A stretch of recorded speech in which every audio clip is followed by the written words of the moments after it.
In 1842, the first free settlers and settlements began to spring up across the Brisbane and Moreton Bay areas. So much so that by 1859 it was decided that the penal colony of Moreton Bay should close, having been around since 1825. Not only that, on June the 6th, on that same year, 1859, Queen Victoria proclaimed that a new state on the Australian continent was to be created, and that Brisbane was to be its capital.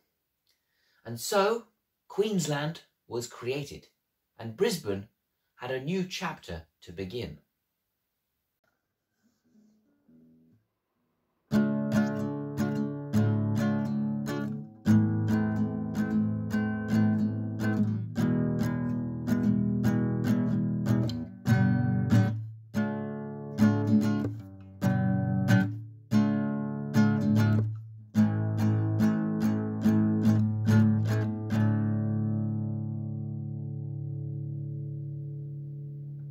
Good morning, good evening, and good afternoon to you all, from those down the road to the folks around the world. Welcome back to another video looking at the city of Brisbane during the late 19th century, mainly from the year 1859 onwards. So let's get started.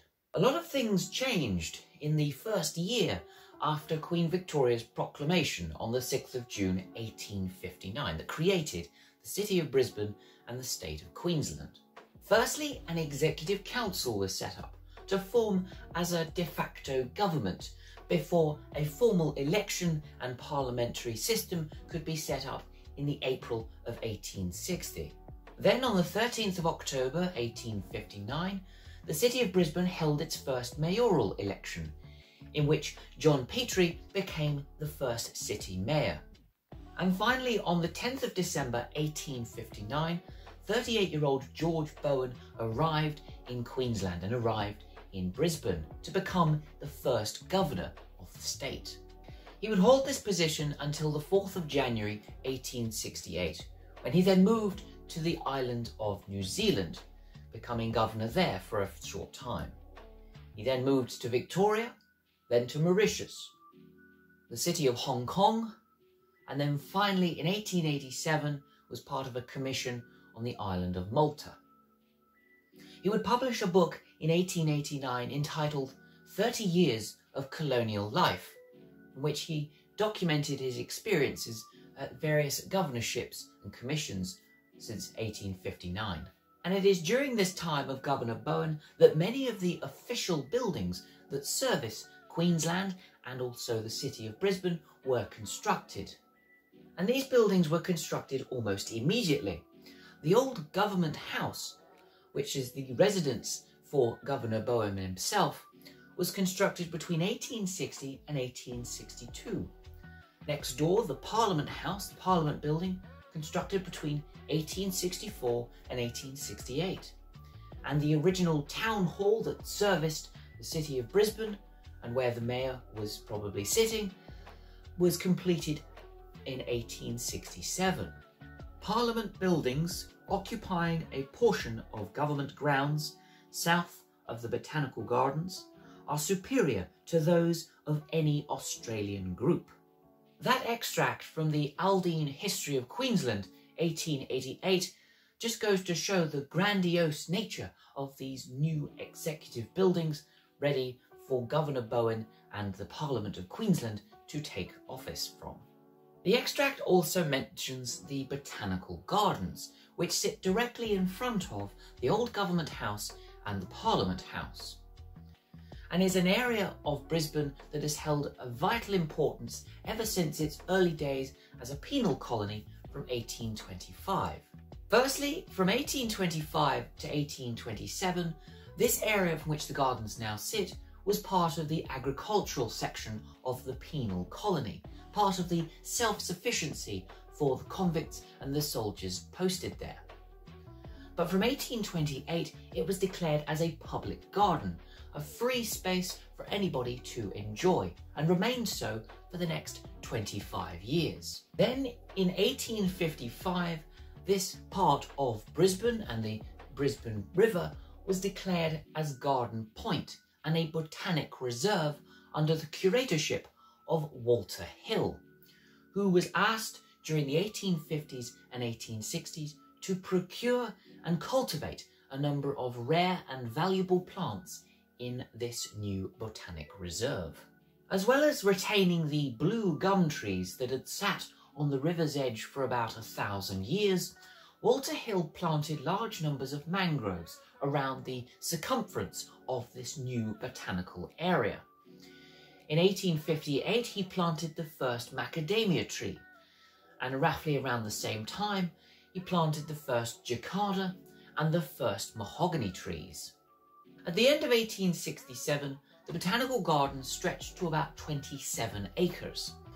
But skip ahead roughly 50 years to 1915, and that size has nearly doubled to about 50 acres, a size which has been retained ever since. Tucked away in a small, secluded part of the Botanical Gardens is the Walter Hill Fountain, dedicated to this first curator of the gardens and designed in 1867 by Charles Tiffin, who was the same gentleman who built the old government house close by, constructed out of marble and sandstone from sources north of the city of Brisbane.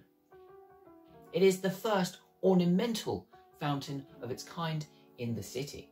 Moving slightly back to the old government house, the architect and designer Charles Tiffin was allocated £10,000 to construct this rather large and marvellous building, which Governor Bowen was finally able to move into in the May of 1862. And Governor Bowen was the first of 11 governors to reside at this house. But in 1909, exactly 50 years after George Bowen had arrived in the state of Queensland, the now 11th governor of Queensland, William McGregor, was about to change something rather controversially to do with this old government house. On the 10th of December 1909, Governor McGregor was about to found the University of Queensland and become its first chancellor. But he was going to do it by handing over the keys to the old government house.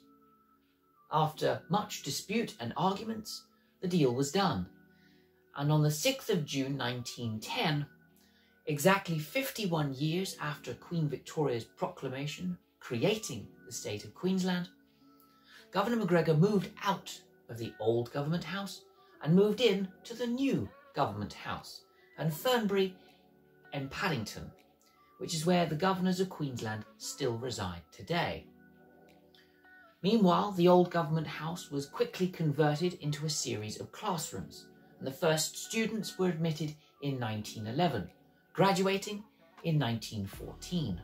Now, moving away from this Garden Point, where the Botanics, Old Government House and the Parliament House were, let's talk about the Town Hall, or the City Hall today. Now, the original was completed in 1867, on the complex what is now the Lennon's Hotel. But the new City Hall, this rather large and imposing building which I'm showing you now, was constructed between 1920 and 1930. But it was rather slow to get off the ground.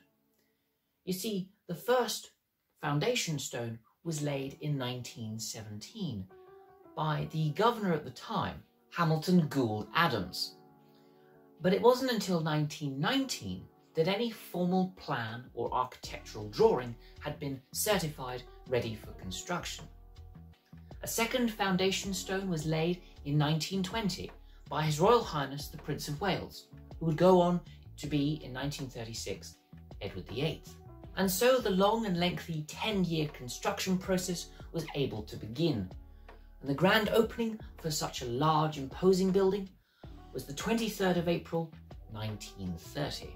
Another one of Brisbane's buildings constructed during the 19th century but passed over to the university in 1988 was the Customs House, constructed in 1889 on the site of an original built in 1850. It was declared as the finest customs house east of the Suez by perhaps a rather biased publication, the Australasian Sketcher, in 1894. Now, this building had been constructed over a 4-year period by John Petrie, whom, funnily enough, was the first mayor of Brisbane in 1859. And finally, I want to talk about the oldest surviving building in the state of Queensland, and that is the Old Windmill, constructed in 1828. It was built to improve the self-sufficiency of the Moreton Bay penal colony, speeding up the process of milling the corn, creating the grain that would go into making the bread and other foodstuffs. But soon after, a surrounding palisade fence was constructed around the Old Windmill to protect these new grain stores. There is a moment, in fact, in 1846, when the local leader known as Yilbung took it upon himself to take a monthly grain rent from the Old Windmill and from the Moreton Bay colony as a compensation for the colonists taking the land without discussion and consultation with these local individuals who had lived in the Brisbane area for well over 65,000 years. But the windmill had a darker history even still. On the 3rd of July 1841, the first public execution happened at the windmill site and in Queensland. But since the windmill was closed in 1859, it has gone through a number of different uses, from a very short-lived museum between 1862 and 68 to a place of signalling for the ships passing through, or even an observatory and other scientific fields alike. But in today's world, it has become a tourist attraction, a heritage spot, and as I mentioned, the oldest surviving building in the state of Queensland. So we've blitzed through a number of the local landmarks of the city of Brisbane, and I think we've come to sort of a natural conclusion in this video, or at least I hope so. Anyway, all that remains to be said is that I wish you all a great day. See you later.